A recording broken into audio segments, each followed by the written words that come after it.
In northwest Thailand, close to the Burmese border, lies a refugee camp.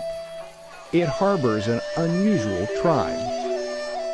Stretched necks and shackled limbs define these women as Padang.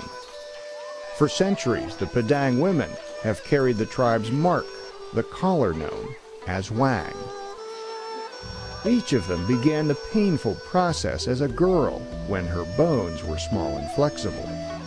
Even on the young, however, the coils chafe. To achieve the stretched neck look of her elders, she'll have to return every few years to have more coils added. The collar continues to hurt, but for Padang girls, pain is a requirement of belonging. The long neck look is actually an illusion.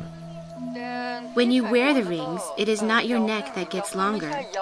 It is your shoulders that gets pushed down and lowered. As the coil grows, its pressure pushes down on the shoulders and chest. The rib cage caves like a squeezed balloon, and the neck appears to rise higher from the collapsed collarbones. The intentional deformation might seem masochistic to outsiders, but to the Padang, the Wang is the signature mark of a tribeswoman. But the extreme practice that identified them as Padang also marked them for persecution in their homeland of Burma, now called Myanmar.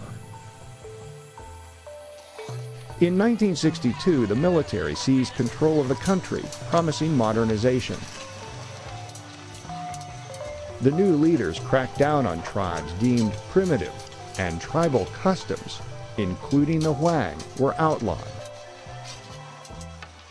To maintain their identity and escape civil war, Manang and others fled to the neighboring country of Thailand. Although safe from war, the tribe is now caught between two countries and two worlds. Housed in refugee camps, the Padang have drawn crowds of Western tourists who travel to witness their ancient ways. Unexpectedly, what was once a persecuted mark of identity is now a profitable way to make a living. Today, Mabang will have the opportunity to find out how she'll look without her brass collar. After 10 years, it's time for the rings to be refitted. It will take close to an hour of pulling at the brass before the rings can be lifted from her shoulders.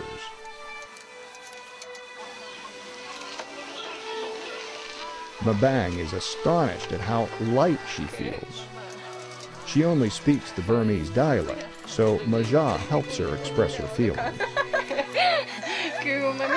Well, we never get to see what the neck looks like, so we want to have a look and see how it turned out. For outsiders, it's incredible to imagine never seeing one's own neck. For Mabang, it's a transformative experience. She wants to dress up in regular clothes and let her hair down and see if she will look pretty. As excited as she was to try on a new identity, Mabang eagerly returns to her old one, even though it may be years, even decades, before she sees her neck again. She says this is our tradition, so it does not feel strange. For Mabang, the embrace of a coiled metal offers a passage back to who she is, not a restriction on who she might be. As refugees, the Padang have endured much to preserve their culture and their customs. Today, these rings of brass represent one tribe's commitment to a future that does not sacrifice its past.